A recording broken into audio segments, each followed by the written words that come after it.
안녕하십니까. 대치동 박세무사입니다. 오늘은 보도자료 읽기 시간인데요.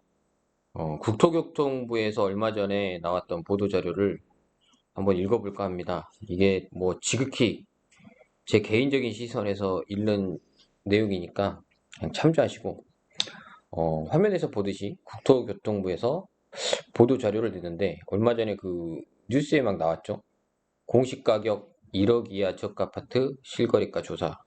그래가지고 법인 명의 신탁, 미성년자 편법 증여 등 위법 의심 거래 570건을 적발했다. 이렇게 했거든요. 근데 도대체 어떤 내용들이 있는지 한번 같이 봐보도록 하겠습니다. 내용을 쭉 보시면 국토교통부는 법인이나 외지인이 공시가격 1억 이하의 아파트를 집중 매수한 사례를 조사했습니다. 그러니까 다 조사한 게 아니라 법인 그리고 외지인, 그러니까 그 지역에 사는 사람이 아닌 분이 공시가격 1억 원 이하의 아파트를 사면 일단 타깃이 되는 것 같아요. 그리고 최근 들어서 이렇게 취득세 중과를 피하는 세제 혜택과 시세 차익 목적으로, 이게 뭐냐면 공시지가 1억 원 이하는 그 취득세가 다주택자 그게 해당 안 돼서 중과가 안 됩니다. 그리고 저가 아파트를 매집했다는 거죠. 이건 당연히 시장에서 충분히 가능한 행위인 것 같고요. 그래서 여기서 분석했다. 그리고 조사를 했다. 이 내용입니다. 내용을 보시죠. 어떤 것들이 있는지. 자, 분석 결과를 봤더니 20년 7월 이후 법인하고 외지인의 거래 비중이 계속 증가했고요. 평균 매수 가격이 1억 233만 원이네요. 그러니까 굉장히 저가들만 집중해서 매집한 것 같고, 여기 보시면 자기 자금은 한 30% 들어가고 임대 보증금이 한 60%. 그러니까 뭐 이 1억짜리라고 하면 한 채 사는데 3천만 원? 이 정도 든 것 같아요. 그러면 10채 사도 한 3억 정도면 10채를 샀겠네요. 그리고 이게 이제 핵심인 것 같아요. 이게 단기 매도한 경우 평균 보유 기간이 129일, 약 4개월에 불과하고, 매도 상대방은 현지인. 그러니까 외지인이 가서 사가지고 현지인한테 파는 거예요. 현지인이 사서 현지인끼리 거래가 있는 게 아니라 외지인이 투자 목적으로 사서 현지인한테 팔았다. 이게 어떻게 뭐 생각하면 지역 사람들이 손해본 것 같은 느낌이 있을 수 있지만, 이건 뭐 자본주의 사회에서 외국에 있는 주식도 투자하는 마당에 돈을 벌기 위해서 뭐 할 수 있겠죠? 이건 뭐 저는 이 부분에 대해서는 의견이 없습니다. 그리고 이게 핵심인데, 평균 보유 기간이 129일, 약 4개월에 불과하다. 이게 이제 궁금하신 분이 있을 것 같은데, 많이 오르면 또 오래 갖고 있어야 많이 오르잖아요. 근데 왜 이분들은 4개월 만에 팔았냐? 이게 이제 좀 재밌는 내용이 있습니다. 보통 이 단기 매매 법인으로 하시는 분들은 7월 달부터 사기 시작해요. 7월부터. 그리고 나서 내년 6월이 오기 전 5월 말까지 다 매도를 해버립니다. 이제 매도가 되면 그런 거고, 매도가 안 되면 이거를 보유를 하시겠죠.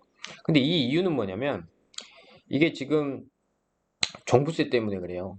취득세는 뭐 어쩔 수 없이 내는 거지만, 취득하면서 종부세가 지금 법인 같은 경우에 예전에는 6억까지는 종부세가 법인도 없었거든요. 근데 지금은 그 6억 공제가 법인은 사라졌어요. 그러다 보니까 법인 같은 경우에 최소 종부세가 무조건 3%예요.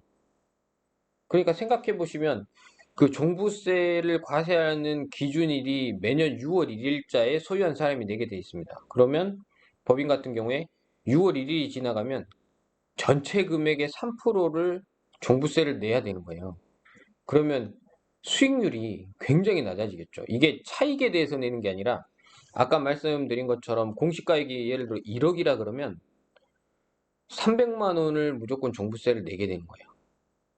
그럼 1억에 300만 원이면 수익률이 엄청 낮아지는 거죠. 이게 뭐 이분들이 이거 사가지고 인력 버는 게 아니라 1억짜리를 사서 뭐 4개월 만에 팔고 하면 막 1000만 원의 이익 보고 팔고 이런 식으로 막 돌리시는데, 예를 들어서 뭐 한 500 올랐다. 근데 취득세 내고 종부세 내버리면 수익이 없는 거예요. 그래서 단기간에 6월 1일 과세 기준일이 되는 6월 1일 이후에 취득해서 내년 6월 1일이 오기 전에 매도를 해야 수익이 나는 겁니다. 이게 뭐 한 2년만 지나고 안 팔려버리면, 이게 이제 비난은 하시지만 투자 목적으로 들어가신 분이 2년이 지나면 종부세가 6% 되는 거예요. 그러면은 공시지가 6%면 1억짜리면 600만 원이잖아요. 그래서 이분들도 위험성은 있는 게, 정말 회전이 되지 않고 물려버리면 종부세 내다 끝납니다. 그리고 지속적으로 안 팔리면 저가에도 던질 수밖에 없어요. 이런 애로사항이 있다, 이 투자자들이. 이거는 그냥 의견이었고요. 꼭 이분들이 그러지 않았을 수도 있지만 보통 그렇게 하시더라고요. 그래서 조사를 했다. 근데 이제 조사를 뭘 했느냐? 한번 볼게요. 경찰청에 통보하고, 국세청에도 통보하고, 지자체에도 통보하고, 대출도 통보하고, 이제 종합적으로 한 것 같은데, 내용을 보시죠. 이게 사례가 이제 있으니까. 첫 번째, 이제 저희가 이걸 읽는 이유는 이 사례를 보면서, 아, 이렇게 하면 안 되겠구나, 요거를 좀 아셔야 되고, 아, 이게 안 되니까 이런 경우에는 이런 걸 준비해야 되겠구나, 이런 걸 좀 같이 고민해 보기 위해서 사례를 보는 겁니다. 첫 번째 사례, 미성년자가 갭투기로 아파트 12채를 매수하면서 필요한 자기 자금을 전부 부친으로부터 조달했다. 아, 이건 당연히 의심이 되겠죠. 예, 미성년자고 경제적 능력이 없는데 임대 보증금 빼고 1억짜리라고 칠게요. 1억짜리면 12채 12억인데 그 중에 보증금이 뭐 한 10억이다. 그러면 2억 정도가 더 필요한 거잖아요. 그거를 아버지한테 조달했다. 이건 편법 증여가 당연히 의심되죠. 이건 어떻게 해야 됩니까? 저희가 강조하는, 이게 사는 건 뭐 살 수 있는 건데 그 위험을 감수하고서라도 본인이 이걸 사서 이제 매수를 했다고 쳤을 때 이 아버지가 어떻게 해줬어야 되느냐? 이 매수 자금을 자녀한테 줄 게 아니라 편법 증여가 아닌 그냥 일반 증여를 해야죠. 증여세를 내고, 그리고 아들이 했으면 문제가 안 되겠죠. 근데 제가 볼 때 이거는 큰 그건 없을 것 같아요. 왜냐면 말씀드린 것처럼 지금 자녀가 둘이잖아요. 둘이다. 그러면 12채면 12억.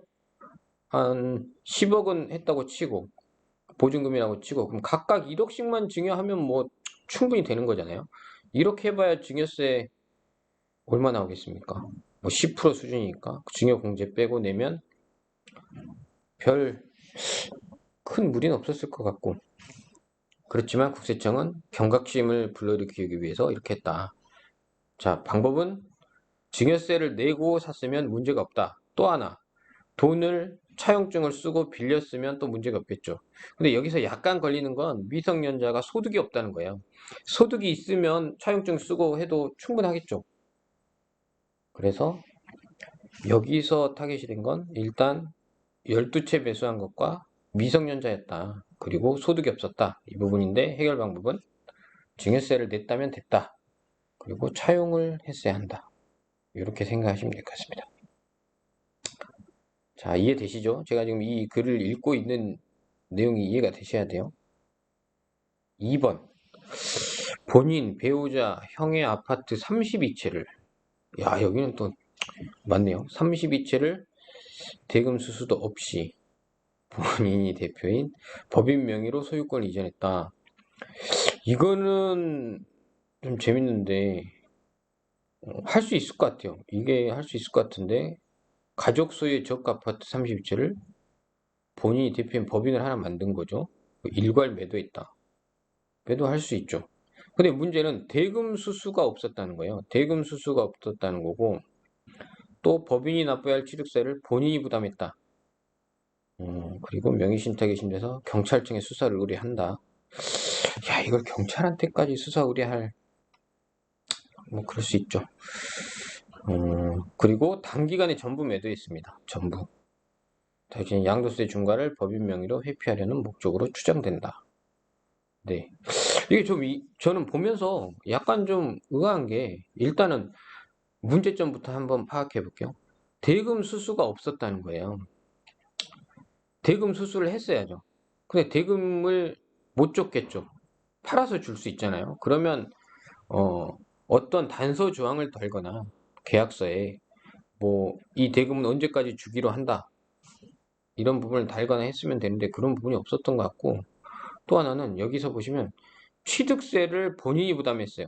이건 어떻게 해야 되죠? 취득세를 본인이 부담할 게 아니라 본인이 법인의 자금을 빌려주고 법인이 취득세를 냈으면 되죠. 근데 이게 이 단순한 행위 하나를 또 안 한 거예요. 이 법인의 돈을 넣고 법인이 취득세를 냈으면 되는데 이 취득세를 그냥 본인이 냈다. 그럼 좀 그렇죠? 그래서 경찰청에 수사를 했는데 이거는 제가 잘 경찰청에서 어떻게 할지는 모르겠지만 명의신탁이다. 실제로 명의가 넘어가고 소유의 돈도 여기서 받았고 팔았는데 이게 지금 단순히 지금 세금을 줄이려고 지금 명의신탁으로 본 것 같은데 이게 저는 좀 이해가 안 되는 게 뭐냐면 중과세를 회피하려고 했다고 지금 나왔잖아요. 근데 어차피 이분들은 중과세예요. 법인에 넘기는 것도 양도세가 없는 게 아니라 법인으로 넘기는 그 단계에서 양도세가 발생하기 때문에 이미 이분들은 중과세가 나올 겁니다. 근데 중과세 회피라는 게 좀 이해가 안 되고 이거는 좀 말이 안 맞는 것 같아요. 다주택자에 대한 양도세 중과를 회피하려는 목적이라는 게 뭐 이걸 법인세로 돌려서 법인이 이익을 많이 냈다고 하면 모르겠지만 이거는 사실 조사가 어떻게 돼야 되냐면 중과세 회피는 말이 안 되고요. 왜냐하면 세채만 있어도 중과세인데 이 사람들은 여기에 이미 32채면 중과세잖아요. 이 중과세에 해당되는 걸 법인에 넘길 때 중과세는 해당되고 이 법인이 보유한 기간 동안의 이익에 대해서는 법인세를 내는데 그건 할 수 있죠. 이 법인에 넘길 때 저가로 넘기고 법인에서 팔 때 시세를 올려서 정상가에 팔았다. 그러면 이 회피 목적은 이해가 되잖아요. 그래서 이거는 중과세에 대한 이 부분보다도 가격에 대한 문제가 있지 않았나. 개인이 법인에 팔 때 가격을 뭐 기준시가로 했다든가 현재 시세가 아닌 걸로 했다면 그거는 부당행위 계산의 부인에 걸릴 거예요. 그래서 그거를 조사할 것 같고, 그리고 대금에 대한 수수는 계약서를 잘 쓰면, 그리고 정말로 대금을 주면 좋죠. 근데 이분들이 이 돈을 다 줄 순 없고 이제 법인이 한 채씩 팔아서 줄 텐데 그거는 계약사항을 잘 만들면 될 거는 같아요. 이건 제 생각입니다. 그 부분을 했어야 되고, 그래서 여기서 핵심은 대금 수수를 해야 한다. 대금 수수를 못하면 계약서라도 명확하게 만들어라. 그리고 그 취등록세는 어차피 이 법인으로 투자하시는 분들은 취등록세를 법인이 낼 돈이 없어요. 법인은 깡통이잖아요. 그러면 본인 돈을 법인에 넣어서 취득세를 내야죠. 바로 낼 게 아니라.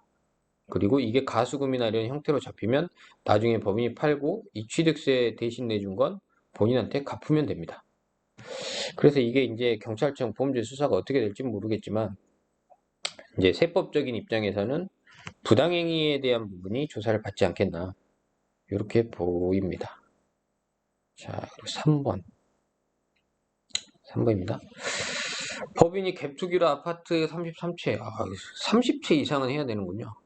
33채를 매수하면서 필요한 자금은 전부 대표계, 이것도 마찬가지예요. 필요한 자금은 대표계에서 조달. 당연하죠. 법인은 깡통인데 이 돈이 어디 있어요? 갭투기 부족한 돈은 대표가 법인에 빌려줬겠죠. 이거는 사실 문제가 되는 건 아닙니다. 근데 여기서 문제된 거는 법인 대표의 탈세 의심이에요. 제가 볼 때 이분은 이 행위는 문제가 안 되는데 일단 재수없는 게 아파트를 너무 많이 샀고 그래서 타겟이 선정이 되신 것 같고 자금을 넣었는데 이분이 만약에 개인으로서 소득이 높으신 분이라면 이 조사가 의미가 없어요. 충분히 뭐 돈을 넣어줄 수 있는 여력이 있는 분이면 이거는 조사해봐야 문제가 없겠죠. 근데 선정은 됐는데 이 결과는 아직 나온 게 아닌데 이분이 아마 본인의 소득 신고가 많지 않았던 듯해요.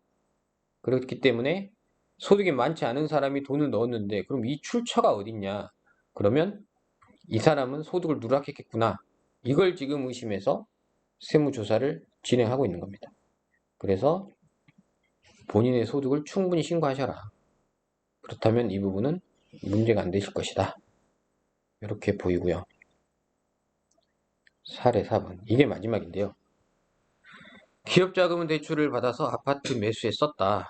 그랬더니 편법 대출 의심, 금융위험감 통보. 이거는 세무의 문제는 아니고 사업자 대출 받은 거를 아파트에 산 거에 썼다는 거잖아요. 이거는 뭐 금융이 통보되고 금감위에서 대출 분석 조사한 다음에 대출금 회수 조치를 하게 되겠죠. 이건 이제 대출을 회수 당한다는 겁니다. 이 부분에 대한 문의가 많으세요. 뭐 이렇게 사업자금 대출이나 뭐 통신판매업이나 이런 거 사업자 낸 다음에 사업자 대출을 받아서 집을 샀다. 근데 이거 걸리면 어떻게 되냐? 저희한테 자꾸 문의를 주시는데 답은 여기 있습니다. 세무조사의 문제는 아니다. 국세청에서 뭐 대출을 받든지 말든지 무슨 상관입니까? 근데 지금 편법 대출에 대한 문제는 이렇게 금융위에서 분석 조사하고 회수 조치를 한다. 대출금을 회수당할 수 있다. 그렇기 때문에 기업 자금으로 썼다는 것을 명확하게 입증할 수 있으면 이분은 빠져나가겠죠. 근데 그게 안 되실 것 같아요. 그래서 이분은 회수를 당하겠구나. 근데 이건 사실 이분이 원해서 한 게 아니라 여기서도 굉장히 이게 권장을 많이 하고 괜찮습니다라고 많이 하기 때문에 하셨을 거예요. 이분이 뭐 의도한 게 아니라 은행에 물어봤더니 이렇게들 많이 해요. 하고 권장하지 않았나. 그럼 이분 입장에서 할 수 있는 거는 회수 조치 어차피 당할 거고 그러면 타기관에서 대출을 받아서 갚아야 되는데 이게 대출 금지가 될 거잖아요. 그렇기 때문에 회수 조치를 받기 전에 빨리 다른 곳에서 빌릴 수 있다면 빌릴 구멍을 만들어 놓으셔야죠. 그래서 저희 상담 오시는 분들 중에도 이런 분들이 가끔 있는데 말씀드린 건 이거예요. 걱정되시는 건 있지만 이거는 세무조사와는 무관하고 이 대출을 상환하라는 명령이 떨어졌을 때 본인이 상환할 수 있느냐. 그렇다면은 상환을 하셔라. 이게 답이고 그게 아니면 이제 회수 못하면 이거 팔아야 되겠죠. 그래서 빨리 주변을 돌아보시고 빌릴 수 있는 곳을 찾아보셔라. 이게 답인 것 같습니다. 자, 마지막으로 후속 조치.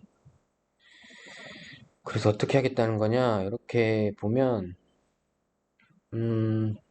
강도 높게 계속 한답니다. 가족 간의 직거래도 그렇고 다주택 매수, 갭투기, 미성년자 매수 강도 높게 계속 조사할 계획이고 거래가 급등하면서 법인 외진 미성년자 매수가 특이 동향 모니터링해서 심층 조사하겠다. 그렇겠죠. 뭐 심층 조사를 지금까지도 하고 있는데 더 한다는 거는 뭐 그렇고 아무튼 이렇게 계속 진행되고 있습니다. 제가 이 보도 읽기를 같이 그 보도 자료를 읽었는데 그냥 제 생각으로 읽은 거예요. 이런 부분들을 조심하시면 되겠다.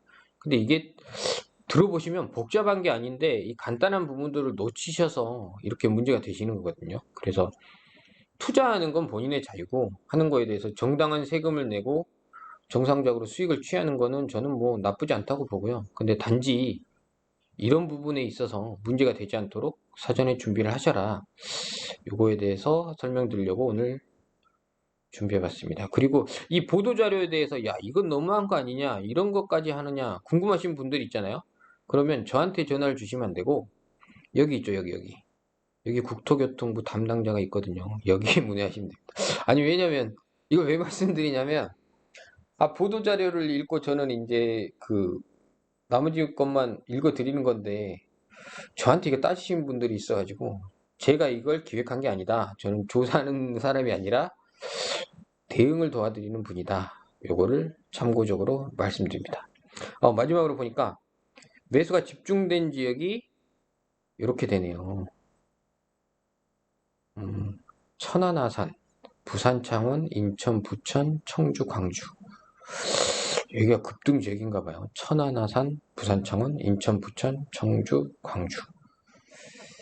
네, 오늘 여기까지 하겠습니다. 참조하시고 어떤 거든 이 보도자료나 이런 걸 보면 흐름을 알 수 있고 다른 사람들이 실수한 거를 봐서 우리는 그거에 대해서 대비를 하면 되기 때문에 너무 걱정하지 마시고 정상적으로 진행하시면 문제될 건 없다. 이 부분을 말씀드리고 싶습니다. 감사합니다.